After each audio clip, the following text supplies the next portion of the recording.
Hello and welcome to the second video on the new YouTube channel, unless you're watching on Facebook, in which case it's just another video. Either way, I hope we're all doing our best to keep those far left woke bastards at bay. The people who are offended by everything, who get upset because the nasty man said some words. We're living in the age of social media, even though we know that for many, social media is detrimental to their mental health.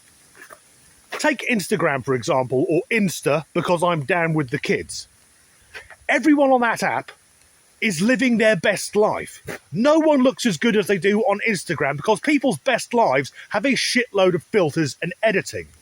Yet some people will see those posts and compare it to their own lives, and it makes them depressed. But now, with the relentless progress from the mental illness factory that is TikTok, people aren't just sharing their best lives, they're sharing their entire lives, no matter how pointless or mundane.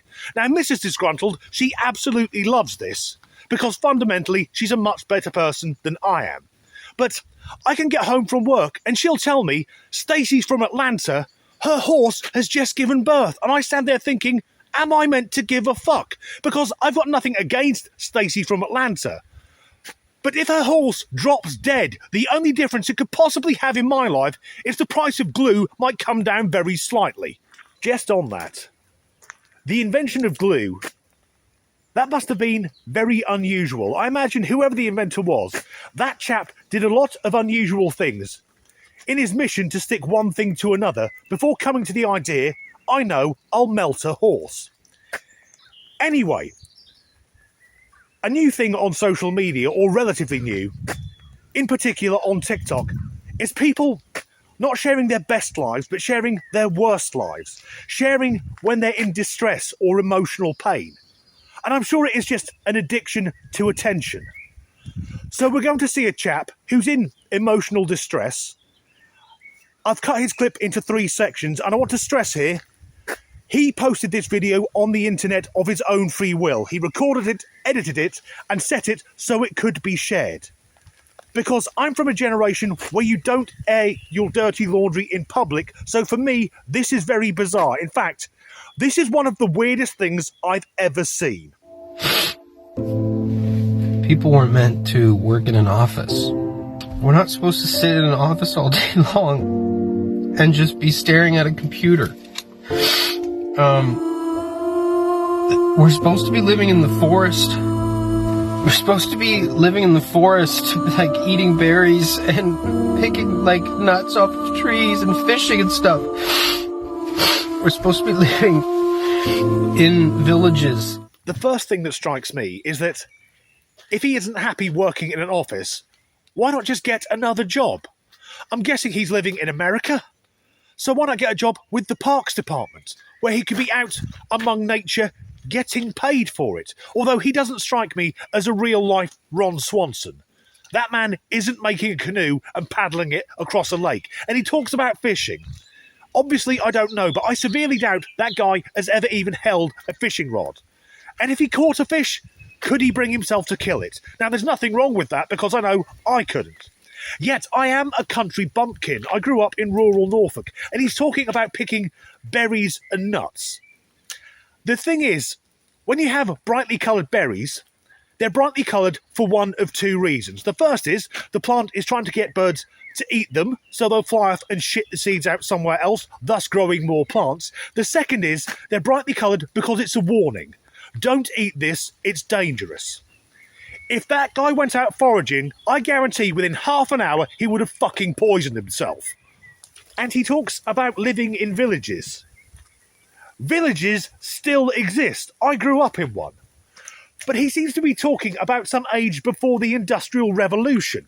Nonetheless, if he had to go and work on a farm, even a modern mechanised farm, I would put money on it that come harvest, when he'd have to get up for work at 4 in the morning and work until 10 o'clock at night, after just one day, he'd be screaming to get back to the 9 to 5. However, things are about to get rather unusual. We're supposed to be living in villages where the elders call a meeting because there's a new guardian of the forest is going to be chosen by the spirits. And I'm just standing there at a photocopy machine, knowing that I'm supposed to be helping to close the... Like I said, I grew up in a village in the English countryside. I don't recall the elders ever going off to commune with the spirits to appoint a new guardian of the forest. Has this guy just seen Princess Mononoke one too many times? Or does he not realise that the film series The Lord of the Rings isn't a documentary? I guess in his next video he'll be there crying, distraught because as of yet he hasn't managed to throw the Ring of Power into Mount Doom. And he doesn't strike me as the rugged, outdoorsy type. Because if you're the sort of person who cries because they have to use a photocopier, I don't fancy your chances against a bear. And the Shadow Gate? I googled that. The reference is a computer game from 1987 for a Commodore 64. And still there's more to come.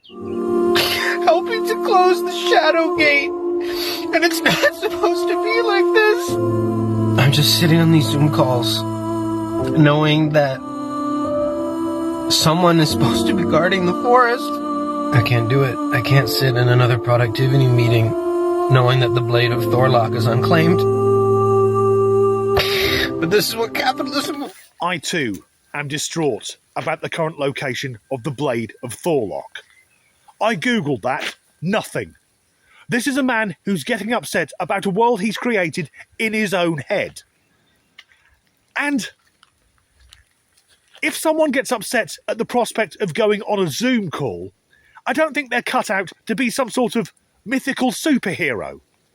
I bet when that guy goes to get coffee, he treats it like some mystical quest. Personally, I think that guy is suited to working in an office, or rather, working in a cubicle on his own where his imagination can run riot. But he blames capitalism for his problems. What's the alternative? Communism, because that works out well for everyone. But I think he's casting his mind back to some fantastical bygone age. And even though the modern capitalist world has its problems, I don't think this chap has fully thought it through, because if we go back to, say, medieval England, if you hadn't died of cholera, then by the time you reached 40, that was pretty much your life expectancy. I'm now 46 years old, and every day I take a few tablets that stop me being dead. I'm very grateful for modern medicine. I began this video talking about the negative effects of social media, and now there's proof, because in the Brazilian rainforest, the Marubo tribe, one of the most cut-off tribes in the world, for the last 9 months, they've had access to the internet via Elon Musk's Starlink. And after 9 months, they've now decided that for 6 out of 7 days, they turn the internet off for 17 hours. Because what they've noticed is the younger people are lazy and addicted to their phones, the men are more sexually aggressive because they've got access to pornography, and the tribe has spiralling levels of depression and anxiety. Actually, our friend who wants to live in the forest, let's send him there. Let's send him to the Brazilian rainforest. Because I bet within half a day, he'd be drinking at Starbucks and tweeting from his iPhone about how great capitalism is. That's the end of this video. If you enjoyed it, please do like and subscribe. I mean, really, like and subscribe. At the time of recording, I have 56 subscribers on this channel. And as ever, thanks for watching. The thought is, if he's not happy working in an office, then why not just get another job? I'm assuming he'll...